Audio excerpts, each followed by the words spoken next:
Voyons maintenant trois organisateurs du travail enseignant ou du formateur pour le développement humain. Il s'agit de la secondarisation, progression, progressivité didactique et régulation. Bien sûr, un développement humain référé à du savoir. Au début, il y a toujours une vision personnelle, une représentation mentale. Un enfant comme un adulte possède toujours une vision personnelle, une représentation mentale des notions à apprendre en formation.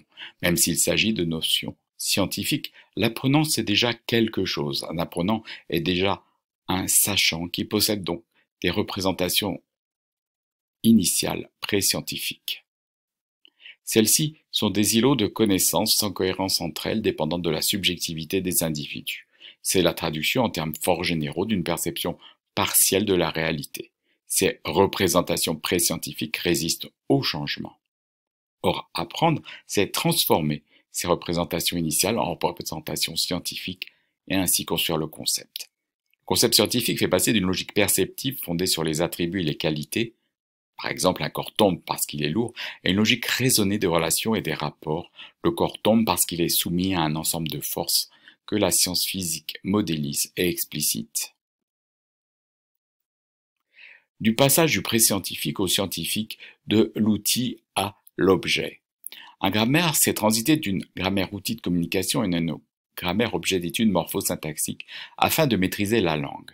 C'est en quelque sorte mathématiser la langue, en donner une signification scientifique de son fonctionnement. C'est donner à voir scientifiquement l'effet de langue.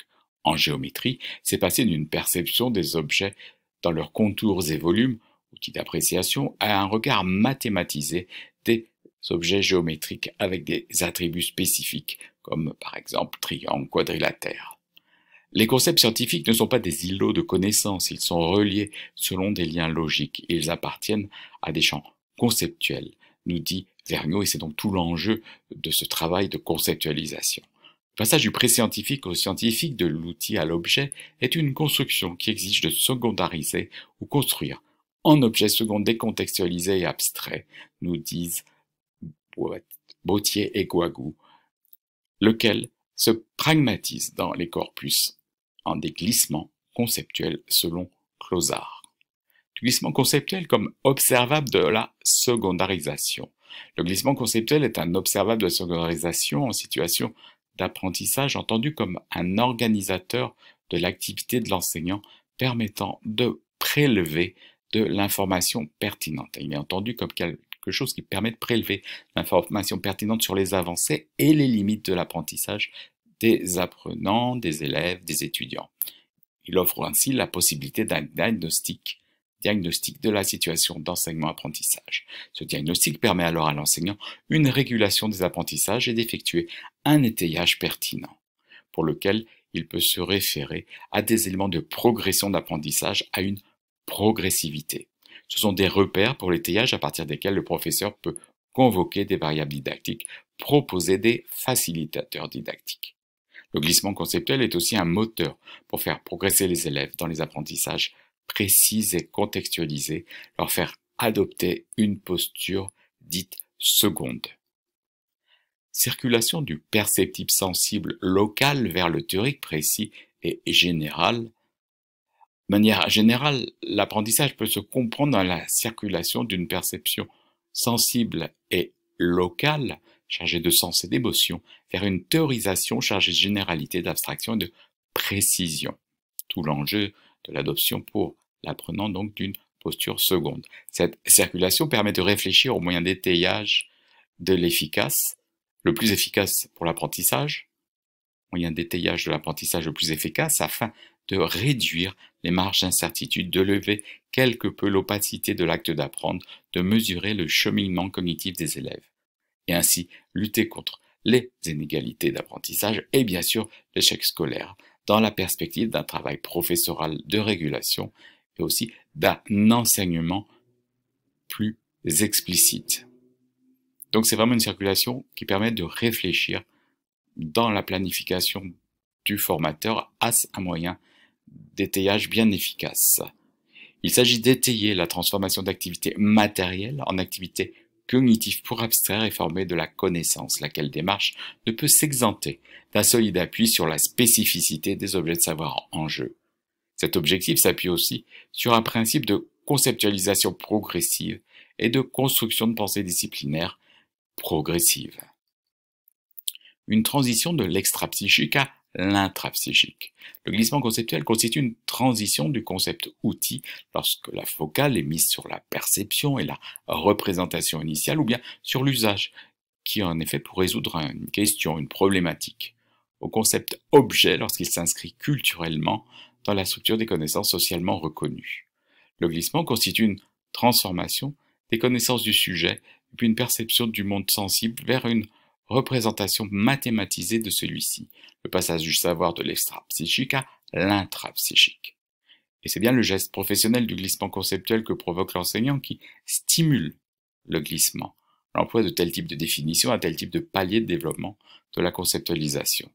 Néanmoins, c'est bien l'apprenant qui glisse, ou pas, selon des configurations singulières dans la conceptualisation, dans cet espace intermédiaire de formation des concepts. Ce savoir appris devient chez l'individu une connaissance à laquelle il va donner un sens possiblement particulier, dans des termes de nuances, de légères nuances, ce que Gérard Delacour appelle l'incension, l'acte d'incorporation du savoir au sujet par le sujet qui en fait sa connaissance incorporée. Régulation, progression et secondarisation se répondent, se combinent, s'entrelacent. Le glissement conceptuel est un puissant organisateur de l'activité enseignante pour penser, réfléchir l'objet de savoir, l'abstraire, tout comme la régulation qui permet d'agir sur un attellage pertinent et opportun, ainsi que la progression qui permet d'étalonner le glissement selon des concepts transitionnels et intermédiaires jusqu'à la formation du concept. Secondarisation, régulation et progression émergent dans le jeu didactique entre la situation d'action sur l'objet de savoir et la situation d'institutionnalisation, pour reprendre les critères de Guy Brousseau. Le glissement conceptuel est nécessairement progressif et renvoie à des strates d'appréciation du savoir en question. Nous avons étudié ainsi les strates de développement de la pensée grammaticale ou de la pensée géométrique. Il convoque des concepts intermédiaires ou transitionnels de formation du concept selon un cheminement plus ou moins spiralaire qui permet la maturation d'appropriation du concept scientifique qui est d'une visée d'apprentissage. Un bon enseignant est-il la personne qui peut accéder à cet espace transitionnel de formation des concepts? On peut se poser la question. Au final, il semble que l'enseignant a tout intérêt à observer cette progressivité dans le processus de conceptualisation. Apparemment, le bon enseignant, s'il existait, autre question qui se pose, peut-on être un bon enseignant face à la complexité du métier? Bien, s'il existait malgré tout, il serait celui qui saurait faire varier le curseur conceptuel au moment opportun. J'y bien au moment opportun, lorsque les élèves sont aptes, préparés et disponibles d'un pôle à l'autre des dimensions d'empirie et de théorie. Cela suppose alors une prise en compte de l'espace transitionnel de formation des concepts par l'enseignant, lequel n'est pas objectivable en soi, mais vraisemblablement fécond pour construire des ressources favorables à l'apprentissage, et cela aussi suppose donc de personnaliser l'apprentissage, de prendre en compte le potentiel d'apprentissage des élèves. C'est ainsi une autre façon d'envisager la zone de proche développement développée par Vygotsky. Faire varier le curseur suppose d'accéder à la sphère subjective cognitive de l'apprenant afin de l'aider efficacement. Mais comment? L'opacité du processus d'apprentissage des mécaniques intellectuelles de l'acte d'apprendre est encore très importante. Le bon enseignant n'est-il pas celui au final qui présuppose cet espace transitionnel, qui est confiant dans le pouvoir d'agir de l'apprenant, qui effectue un pari d'apprentissage et de secondarisation, un pari d'éducabilité en quelque sorte, pour reprendre les propos de Philippe Mérieux. On le voit, c'est une question nécessairement encore à creuser et à suivre, mais nous faisons un pari, sur 3 organisateurs du travail enseignant ou du formateur.